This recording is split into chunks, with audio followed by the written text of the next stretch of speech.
Let's take a look at a less common beast today. Well, less common to anyone that doesn't travel to the Underdark often. The Darkmantle is a squid-like creature that hangs from cavern ceilings and waits to get the drop on its prey. From there, it uses its clawed tentacles to latch onto their faces, at which point it would blind, suffocate, and crush them. If having an unexpected cave squid drop onto your face wasn't disorienting enough, it can also emit magical darkness centered around itself, making sure its prey has no idea what's going on even before it gets the drop on you. The Duergar call these creatures dead men's hats, and I think the reason for that is pretty self-explanatory. While these are commonly described as just flying squids, there are some stark differences between them and their water-dwelling counterparts. The first is their skin. While squids are smooth and slimy to the touch, Darkmantles have a very rough, leathery texture. Darkmantles also have a stony dorsal shell, which they use to blend in with the stalactites and stalagmites in the caverns they inhabit. The tentacles all have spiny hooks on them, which they use to sink into a target's flesh for greater grip and leverage. And finally, they have a large mucus-covered foot muscle behind their head, very similar to that of a snail. They use this foot to hold onto cavern walls where they hide and wait for their next target. But despite how much this thing wants to kill you, let's assume you make your way to the Underdark and you aren't the prey today. Should you just throw out the Darkmantle carcass after you fell it? Of course not, or else I wouldn't even be talking about it. So let's discuss exactly how to use it. So how do we prepare this creature? First, remove the dorsal shell. This can be done with a small hammer or mallet, making a fine crack in the shell, then removing it from the body. Next, remove the mucus-covered foot from under the tentacles with a sharp blade and set it aside. This foot is not covered in the same thick skin the rest of the beast is, so it comes apart pretty easily. Once it's removed, you can begin skinning the Darkmantle. This can be done by making a long incision on one side from the top of the dorsal fin to the bottom of the tentacle. Then slice between the skin and flesh until a small pocket is formed, at which point you can almost turn the Darkmantle inside out, with the skin coming off in a long single piece. At this point, the skin Darkmantle can be prepped rather similarly to squid. Just remove the head from the body, remove the innards, and take any cartilage out from the head. Then remove the lamprey-like mouth from the tentacles, separating them. Finally, remove the spined little hooks from the tentacles with a fillet knife and you're all done. You'll end up with 3 major sections: head, tentacles, and foot. For those wondering what we do with the ink pouch, well, unlike its aquatic counterpart, it doesn't have one. Its ink clouds are made completely from magical darkness, so sadly we won't be getting any Darkmantle ink pasta today. The flavor of Darkmantle is rather similar to that of squid, but replace the ocean brine with mineral-heavy funk. It's a very delicate and mild meat, but regardless of preparation or marination, you will get a hint of the aftertaste of sucking on a stalactite. Think cephalopod meets cavern floor. The head and tentacles are the most approachable bits. They're tender when cooked briefly, and excellent at soaking up whatever sauce or aromatics you pair them with. They offer a light chew and an almost sweet earthy finish, like iron-rich water trickling over a mossy stone. The flesh is paler than that of most squid though, with a faint marbling that darkens slightly when cooked.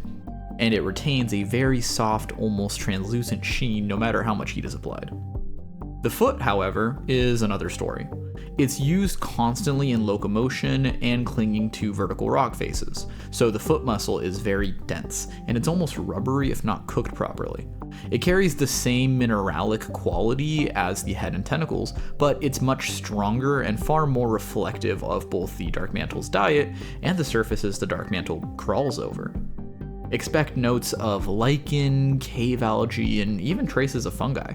Some even say it has a terroir, a flavor reflective of the exact cavern that Darkmantle was raised in. Theoretically, this beast could be cultivated and raised in a way to optimize this factor, but I have not yet heard of any successful Darkmantle husbandry taking place. While the Darkmantle doesn't scream luxury ingredient, its culinary versatility and availability have made it a staple protein in Underdark communities, and it's appreciated by surface dwellers as well when they get their hands on it. The head and tentacles are most often sautéed or grilled quickly over high heat. Their texture is soft and springy, with that familiar bounce of well-cooked calamari. Because they absorb flavor well, they're often marinated in pungent fungal sauces or fermented brines before being flash seared. On the other hand, if you want a good representation of just the flavor of the meat with no accompanying notes, drow chefs often serve thinly sliced tentacles raw, completely cured in just acid or cave salts, and it's quite a treat with a good wine. The foot is the most divisive cut though. Its sheer toughness requires long braises, low heat, and a lot of patience. Expect to be cooking it overnight to properly tenderize it. It's often compared to ox tongue, but much more finicky. When handled right though, it can be transformed into something deeply savory and gelatinous. Some deep gnomes stew it down with moss root and lichen wine for a rich, sticky result.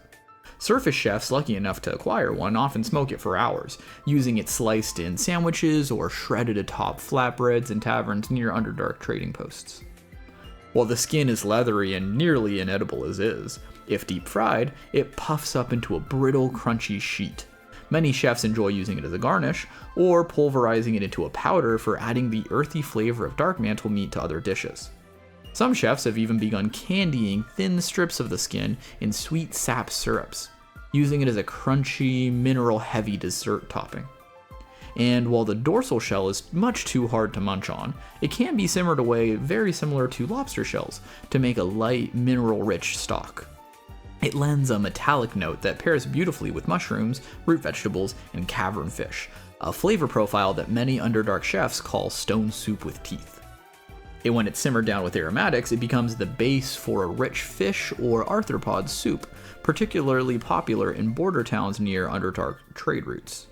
And some communities preserve Darkmantle cuts, specifically in brine, similar to pickled herring. This preparation is not for the faint of palate and can be quite foreign to those from above. The flavor becomes intensely mineralic, almost effervescent, and the meat takes on a translucent jelly-like texture. Surface-dwelling adventurers who've eaten it report a weird buzz in the jaw, followed by surprising clarity, and then deep regret. Usually in that order, but sometimes deep regret comes sooner. For those less inclined to turn everything they kill into a meal, something I'll never understand, the Darkmantle actually has a surprising number of non-culinary applications, particularly for alchemists, artificers, and Underdark tinkerers with a taste for the obscure. The dorsal shell of the Darkmantle has a mineral density and layered construction that makes it ideal for crafting. Duergar artificers often use the shell fragments as lightweight, magic insulating plating for small traps, tools, and wands. When polished and treated with certain cave slime oils, the shell can hold minor enchantments or even act as a low-grade arcane focus, particularly strengthening spells that involve darkness or binding. In some circles, shards of the shell are mounted into jewelry and sold as void stone charms to gullible surface dwellers. They're believed to ward off unwanted attention, but whether they actually work or not is still up for debate, but they do look intimidating. The foot mucus is the same slime that helps the creature cling to ceilings and ruin your day, but it's quite treasured for its adhesive purposes. After being filtered, destenched, and distilled, it can be turned into a fast-acting climbing resin or a short-term bonding agent used in trap setting. Some thieves' guilds even use it for quick escape gear. Boots lined with dried Darkmantle mucus can stick to sheer surfaces for just a few seconds, which is often all they need. Just don't wear them near intense heat. The heat destroys the adhesive properties and turns it into useless goop. And while the Darkmantle doesn't produce physical ink like a squid, its magical darkness does leave a faint residue on its skin and internal membranes. Arcane researchers have found ways to extract trace enchantments from this tissue to create Darkmantle vellum, a rare kind of writing surface used for the transmission of secret messages, requiring magical attunement to both write a message and then an arcane cipher from the author to read the previously written message. This is a commonly used method by some mages for hiding important information from unwanted eyes. But even for those less magically inclined, Darkmantles can fetch a pretty penny. Because Darkmantles are relatively common in certain regions of the Underdark, but rare on the surface merchants often pay well for intact specimens or processed hides. A full-sized, de-shelled Darkmantle skin, when properly cleaned, can fetch a good price from eccentric collectors, nobles with exotic tastes, or surface mages studying umbral phenomena. A few tailors in Baldur's Gate have even experimented with tanning and embossing the leathery hide into jet black belts and spellbooks, supposedly fashionable in less savory circles. Let's wrap up by discussing one of my favorite ways to prepare Darkmantle, Darkmantle tossed in fungi. This is a common form of cooking Darkmantle in Zwerfneblin, or Deep Gnome as they're sometimes called, communities. First, the Darkmantle is prepared as mentioned before, removing all the rocky exterior, the innards, and the cartilage. The head of the Darkmantle is then cut into rings, and the tentacles are sliced into smaller pieces. Collect your mushrooms you'll be using. The chef who served me this last had just picked some ripplebark and fire lichen from the waste outside the camp. The fire lichen gave the dish a beautiful red hue and a nice earthy spice, while the ripplebark gave a funky, nutty base of flavor. Whatever you get, slice your mushrooms and some garlic and your mise en place is ready. When you're ready to cook, add some oil or butter to your pan, then add in your underdark mushrooms. The ripplebark will turn a dark brown as it cooks and absorbs the oil and deepens in flavor, and the fire lichen will essentially dissolve into a red-orange paste, coating the rest of the mushrooms. If you can't get your hands on fresh, underdark mushrooms, feel free to substitute with any other kind, and incorporate other flavors and spices as well. But if you use surface mushrooms, I would recommend cooking them down a bit more in a dry pan before adding the butter so they don't get too oily. For some reason, this doesn't affect underdark mushrooms as much as it affects surface mushrooms. Once your mushrooms are ready, add the garlic and fry off until lightly browned, then finally toss in the Darkmantle and allow it to gently cook through.